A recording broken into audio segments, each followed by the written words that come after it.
O Senhor esteja convosco. Ele está no meio de nós. Proclamação do Evangelho de Jesus Cristo, segundo São Lucas. Glória a vós, Senhor.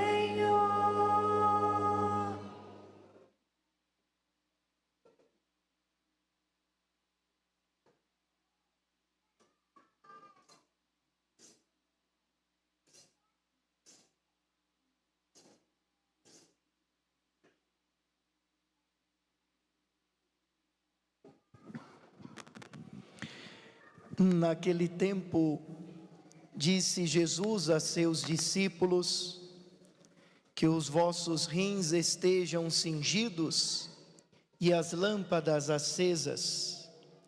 Sede como homens que estão esperando o seu Senhor voltar de uma festa de casamento, para lhe abrirem imediatamente a porta, logo que ele chegar a bater. Felizes os empregados que o Senhor encontrar acordados quando chegar. Em verdade eu vos digo, ele mesmo vai cingir-se, fazê-lo sentar-se à mesa, e passando os servirá. E caso ele chegue à meia-noite, ou às 3 da madrugada, felizes serão, se assim os encontrar. Mas ficai certos, se o dono da casa soubesse a hora em que o ladrão iria chegar, não deixaria que arrombasse a sua casa.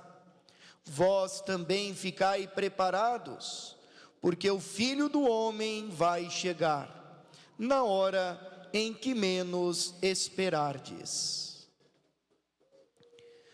Palavra da salvação. Glória a vós, Senhor.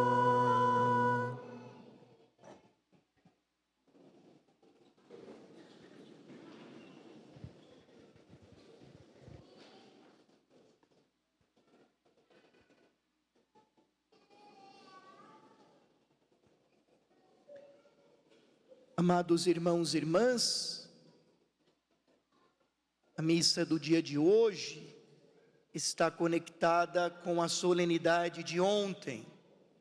Então, durante esses 2 dias, o dia 1º, que foi ontem, e o dia 2, que é hoje, a igreja nos convida a celebrar aquilo que professamos. Daqui a pouco vamos rezar o credo, e no credo nós professamos a fé na comunhão dos santos. E como eu já lembrava ontem, quem veio à missa, porque a liturgia de ontem foi uma, a liturgia de hoje é outra. Ontem nós celebramos a solenidade de todos os santos e hoje nós celebramos os fiéis defuntos. Por quê?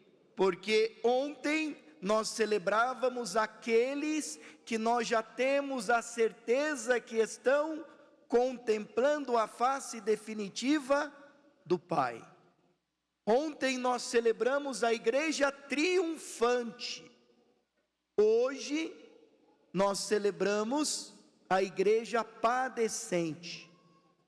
Aqueles nossos irmãos e irmãs falecidos, que nós não temos a certeza absoluta que eles estão na contemplação da face definitiva do Pai.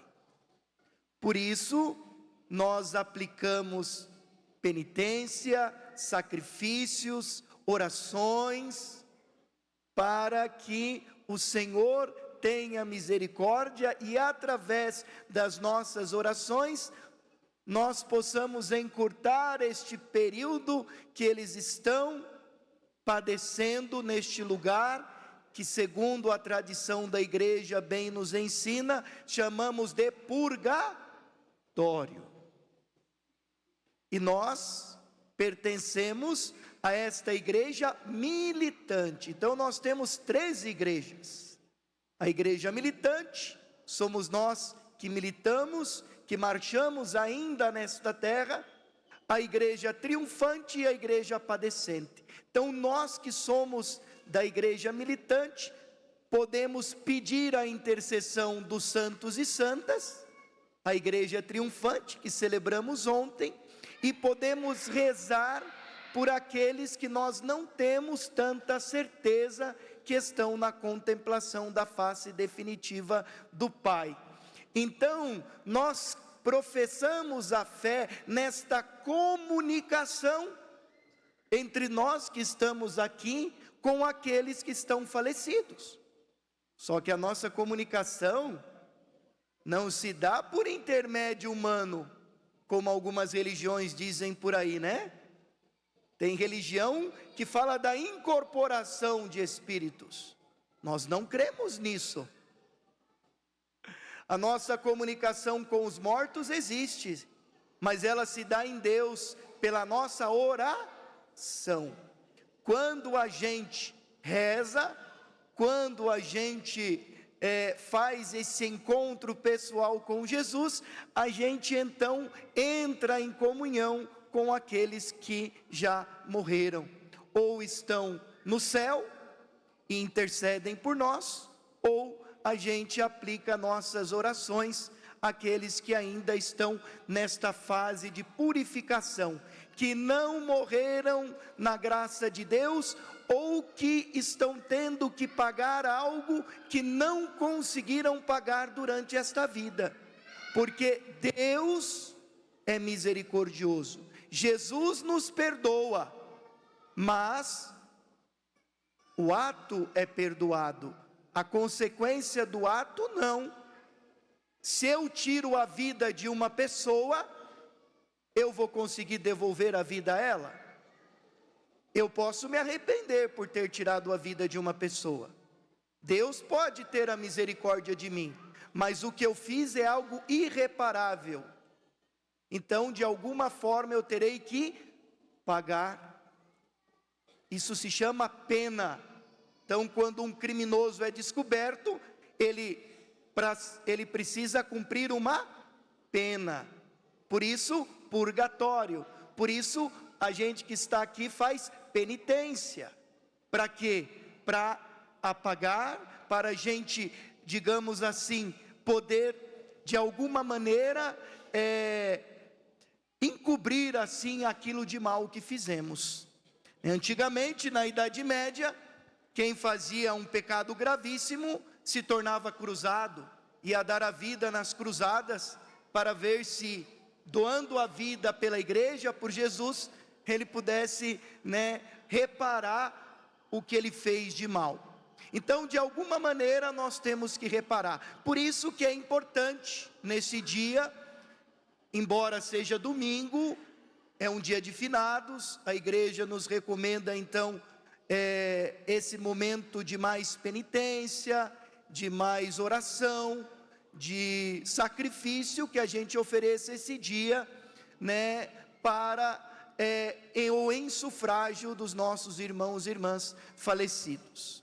Por isso que no evangelho de hoje, nós escutamos Jesus dando esta recomendação de que nós devemos estar sempre com os nossos rins cingidos.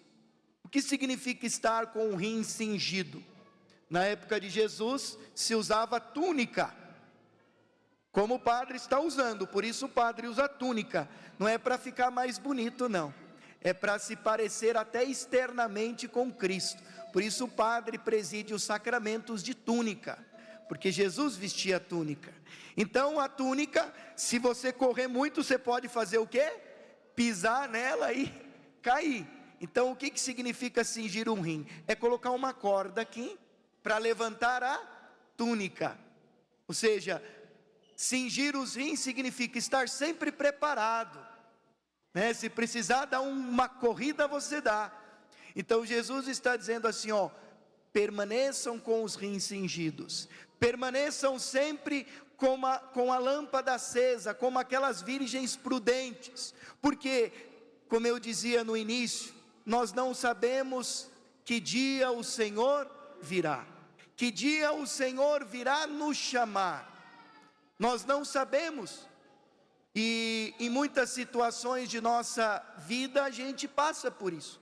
Pessoas que amamos, que queremos bem, que às vezes estamos conversando com ela, que almoçamos com ela, que participamos de uma festa com ela, daí no dia seguinte uma notícia: fulano morreu. Mas meu Deus, ele estava aqui comigo, ele conversou comigo agora há pouco, ele jantou comigo, ele almoçou, estávamos juntos. Sim, nós não sabemos o dia e a hora que o Senhor virá.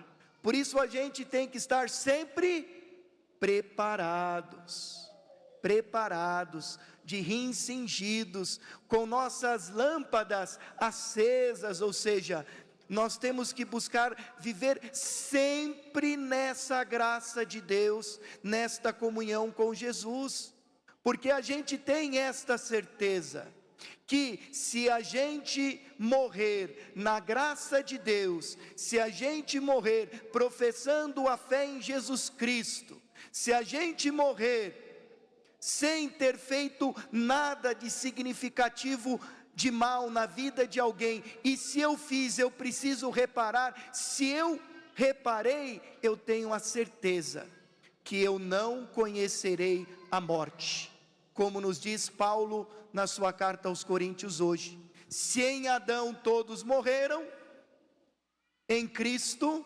todos ressuscitarão. Ou seja, a morte, que era o último inimigo do ser humano, consequência da vida de pecado, não mais nos fará mal.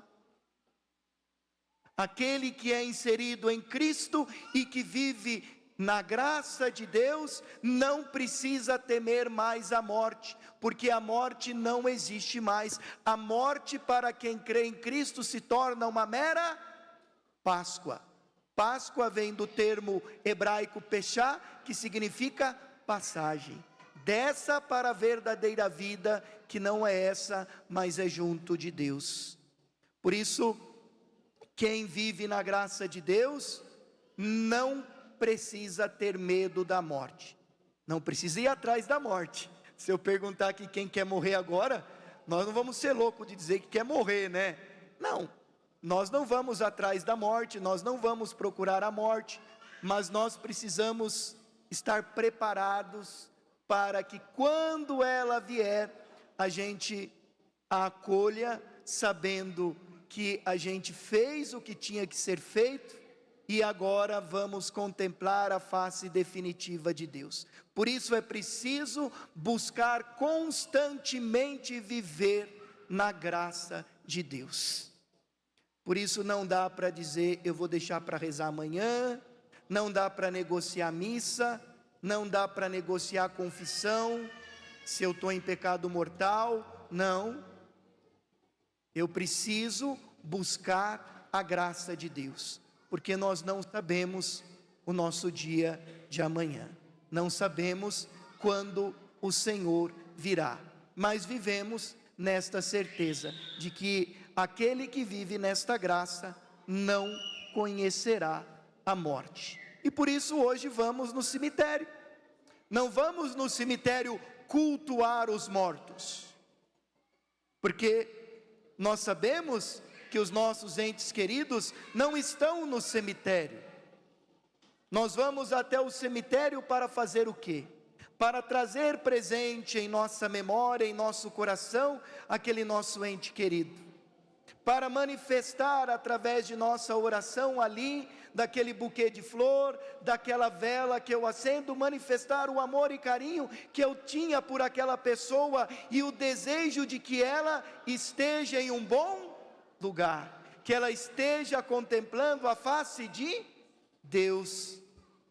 E se porventura ela já estiver contemplando a face de Deus, a gente pede a intercessão, porque pode ser que a gente conheça alguém que a gente tem certeza que está no céu.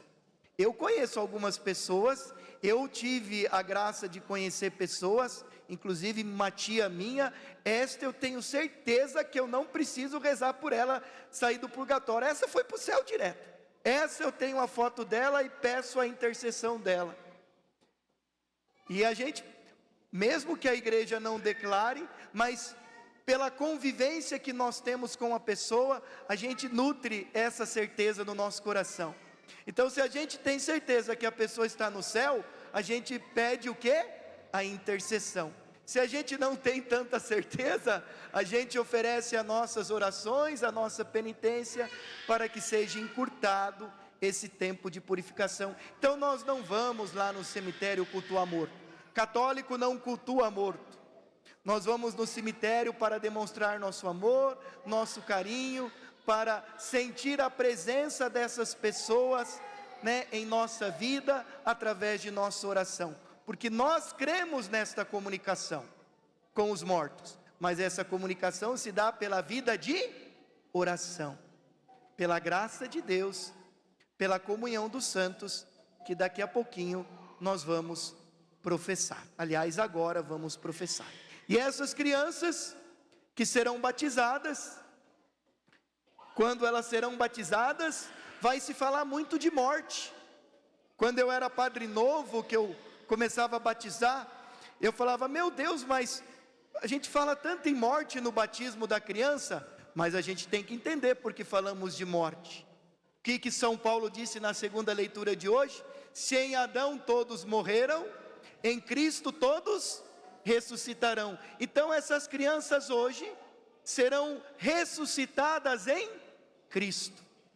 Serão num novo homem, uma nova mulher.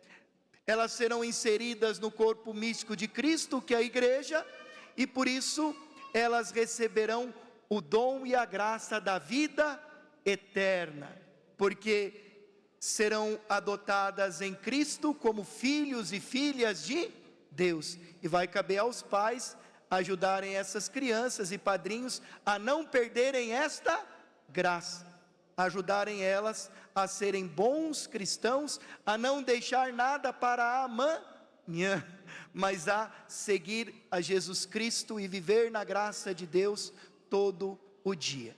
Então, que esse dia de finados, nos ajude a meditar, rezando pelos falecidos, ajude a meditar que este será o nosso fim e nos estimule a vivermos sempre na graça de Deus, porque não sabemos nem o dia nem a hora.